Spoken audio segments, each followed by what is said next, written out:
भारत और रूस मिलकर बनाने जा रहे हैं ऐसा अमोघ हथियार जो अमेरिका तक को कर देगा बर्बाद। अमेरिका अपने डिफेंस सेक्टर को कितना भी पावरफुल बना ले, फिर भी भारत और रूस के दिमाग की उपज ये हथियार सेकंडों में तबाह कर देगा। भारतीय डिफेंस सेक्टर का बदला पूरा नक्शा। दोस्तों, डिफेंस सेक्टर को लेकर रूस और भारत एक साथ मैदान में कूद पड़े हैं। अब भारतीय डिफेंस सेक्टर का पूरा नक्शा ही बदल जाएगा। अब भारत इतना पावरफुल हो जाएगा कि उसके सामने अमेरिका भी टिक नहीं पाएगा। चीन पाकिस्तान की तो बात ही मत पूछो, इनको भारत मच्छरों की तरह मसल देगा। दोस्तों, इस समय रूस यूक्रेन की वजह से पूरी तरह से टूट गया है। उसकी इकोनॉमी पूरी तरह से चरमरा गई है। उसके पास इतना बजट नहीं है कि वो अपने डिफेंस सेक्टर को एडवांस लेवल के हथियार प्रोवाइड करा सके। यहाँ तक कि रूस कई ऐसे खतरनाक हथियार बना रहा था जो कि पर्याप्त फंडिंग ना होने की वजह से पेंडिंग पड़े हुए हैं। इस समय रूस को ऐसे देश की तलाश है जो उसे पर्याप्त फंडिंग दे सके। उसके बदले रूस टेक्नोलॉजी ट्रांसफर देने के लिए भी तैयार हो गया है। जैसा कि हम सब जानते हैं कि रूस और अमेरिका के बीच बनती नहीं है, इसलिए अमेरिका रूस की मदद तो करेगा ही नहीं। भारत ही ऐसा देश है जो सबकी मदद करता है और देखा जाए तो भारत और रूस के बीच जो रिलेशन है वो पक्के हैं। रूस भारत का सबसे बड़ा ट्रेडिंग पार्टनर भी है। भारत रूस से ही कच्चे तेल आधे दामों पर अभी तक खरीद रहा था, इसलिए रूस ने भारत के साथ डिफेंस सेक्टर को लेकर एक बड़ी डील कर डाली है। और ये डील रूस की जानी मानी कंपनी जो रूस के लिए डिफेंस इक्विपमेंट बनाती है, जिसका नाम है जाला। भारत और जाला के बीच एक ऐसे खतरनाक हथियार बनाने को लेकर बड़ी डील कंफर्म हुई है जो अमेरिका तक को हिला दिया है। दोस्तों, जो खबर मैं आपको बताने जा रहा हूं, ये जितनी खतरनाक चीन और पाकिस्तान के लिए है, उतनी ही चिंताजनक अमेरिका के लिए भी है। और इन देशों के लिए ये जितनी चिंताजनक है, उतनी खुशखबरी वाली बात है भारत और रूस के लिए। इसका कारण ये है कि दोनों ही देश हर एक मामले में दुनिया से टक्कर लेने के लिए तैयार रहते हैं। लेकिन एक ऐसा सेक्टर था सेना जहां पर हम पिछड़ रहे थे। कई मामलों में तो छोटे छोटे जो देश हैं जिनकी सेना वर्ल्ड की टॉप 20 मोस्ट पावरफुल रैंकिंग में आती है, उन देशों से भी हम इस सेक्टर में पिछड़ते दिख रहे थे और ये हमारे लिए बड़ा सिरदर्द बनता।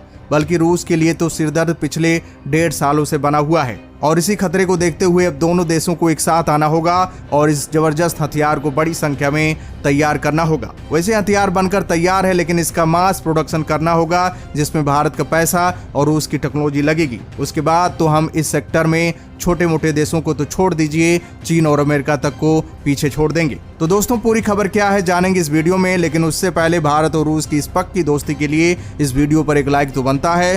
फटाफट वीडियो को लाइक कर दीजिए। दरअसल दोस्तों, भारत की मिनिस्ट्री ऑफ डिफेंस यानी कि रक्षा मंत्रालय ने एक टेंडर जारी किया है और ये टेंडर कोई छोटे मोटे लेवल पर जारी नहीं किया गया है, बल्कि ग्लोबल लेवल पर जारी किया गया है। इस टेंडर का मेन मकसद है भारतीय सेनाओं के लिए canister launched anti armour loiter munitions को प्रोक्योर करना। मतलब कि इसमें दुनिया की कोई भी कंपनी हिस्सा ले सकती है और बताया जा रहा है कि इस टेंडर में फिलहाल रूस की जानी मानी कंपनी जाला सामने उभर कर आई है, क्योंकि जाला भारत के साथ मिलकर भारतीय सेना के लिए इस हथियार को तैयार करना चाहती है और जाला के लिए ऐसा करना मजबूरी भी बन गया है, क्योंकि जाला ने लैंसेट लॉइटर एम्यूनिशन सिस्टम को बनाकर तैयार तो कर लिया है, लेकिन वो भी छोटे लेवल पर। और जाला चाहती है कि इसका लार्ज स्केल पर मैन्युफैक्चरिंग हो, लेकिन उसके पास एक बहुत बड़ी समस्या है, वो है फंडिंग की। इसलिए जाला भारत के साथ डील करना चाहती है ताकि दोनों देश मिलकर, यानी कि भारत का पैसा लगा होगा और रूस की टेक्नोलॉजी, फिर दोनों देश अपनी अपनी सेनाओं के लिए इसे हजारों की संख्या में तैनात करेंगे। लेकिन ये जाला लैंसेट लॉइटरिंग इम्यूनिकेशंस है क्या? तो दोस्तों, आपको बता दें, अगर सरल भाषा में कहें तो एक कामकेज ड्रोन है। इसे सुसाइड ड्रोन भी कहते हैं। मतलब ये उड़कर दुश्मन के ऊपर जाता है और फिर दुश्मन के ऊपर खुद ही ब्लास्ट हो जाता है। इसे उड़ाने के लिए किसी इंसान की जरूरत नहीं होती है। इनके नेविगेशन सिस्टम और एवियोनिक्स सिस्टम में एक बार दुश्मन का टारगेट लोकेशन फीड कर दो, इन्हें उड़ा दो, हथियारों को एक्टिव कर दो, उसके बाद ये अपना काम बखूबी कर देते हैं। अगर एक साथ दर्जनों ड्रोन किसी शहर के ऊपर हमला करेंगे तो कोई भी सेना एंटी ड्रोन प्रणाली का भी इस्तेमाल नहीं कर पाएगी, यानी तबाही पक्की है। लेकिन इसमें एक फर्क है। फर्क यह है कि इस समय दुनिया भर में जो बाकी के कामकेज ड्रोन उपलब्ध हैं, उनके मुकाबले ये ड्रोन साइज में थोड़ा बड़ा और बहुत ही ज्यादा एडवांस लेवल का है, क्योंकि रूस की कंपनी जाला ने इसमें वर्ल्ड की मोस्ट एलीट टेक्नोलॉजी का इस्तेमाल किया है, जिसकी मदद से ये कामकेज ड्रोन ऐसे डिफेंस एरिया में भी घुस जाता है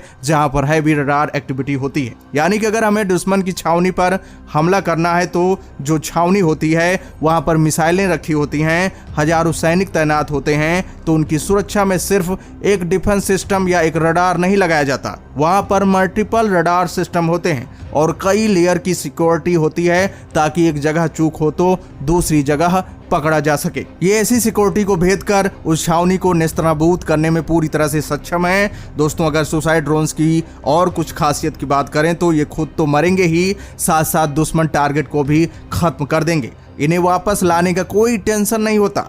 इन्हें इमारत, टैंक, बख्तरबंद वाहन, सैनिकों के समूह पर कहीं भी गिरा दो, तबाही मचा देते हैं। एक बार आप इनके अंदर दुश्मन टारगेट की लोकेशन फीड कर दीजिए, उसके बाद ये उसकी मौत की खबर दे देते हैं। हर काम के इस ड्रोन में आगे एक कैमरा और कुछ सेंसर्स लगे होते हैं। ड्रोन में गाइडेड हथियार लगाए जाते हैं, यानी ड्रोन और हथियार को टारगेट की लोकेशन पता होती है। ड्रोन की जीपीएस पर लोकेशन लॉक होती है, तब ये टेक ऑफ के बाद सीधे टारगेट तक पहुंचकर खुद को उड़ा लेता है। ऐसे ड्रोन्स अलग अलग रेंज के होते हैं, उनके हथियारों का वजन भी अलग अलग हो सकता है। ज़्यादा तबाही यानी ज़्यादा भारी हथियार लोड कर दीजिए। इस तरह के ड्रोन रूस की 2 कंपनियां बनाती हैं, पहली जाला और दूसरी रोस्टेटेक कलाशनिकोव। दोनों कंपनियों के ये काम के इस ड्रोन बेहद खतरनाक माने जाते हैं, लेकिन जब से रूस ने यूक्रेन के खिलाफ जंग छेड़ी, इनका इस्तेमाल बढ़ा दिया गया है। इन्हें रूसी सैनिक स्ट्राइक ड्रोन्स कहते हैं। ये 3 किलोग्राम के हथियार लेकर उड़ सकते हैं। 30 मिनट तक लगातार उड़ने की क्षमता होती है। इस समय इनकी स्पीड ज़्यादा नहीं होती है क्योंकि इन्हें अपने टारगेट तक नेविगेट करके पहुंचना होता है। इस ड्रोन में artificial intelligence visual identification technology है ताकि टारगेट की रियल टाइम पहचान हो सके।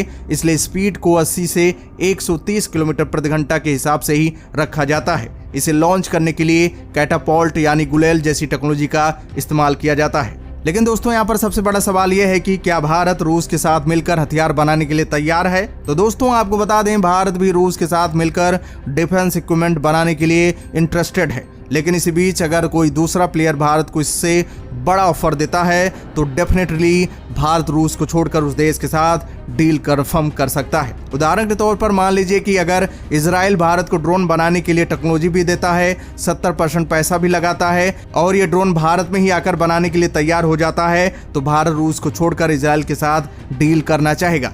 लेकिन ये डील बड़ी नहीं होगी, तो भारत रूस को ही फर्स्ट प्रायोरिटी देगा, क्योंकि भारत और रूस के बीच जो रिलेशन है वो 70 सालों से विश्वसनीय बना हुआ है। कभी कोई कड़वाहट देखने को नहीं मिली है। बाकी दोस्तों, इसके बारे में आपका क्या कहना है, कमेंट बॉक्स में जरूर बताइएगा। तो दोस्तों, जय हिंद।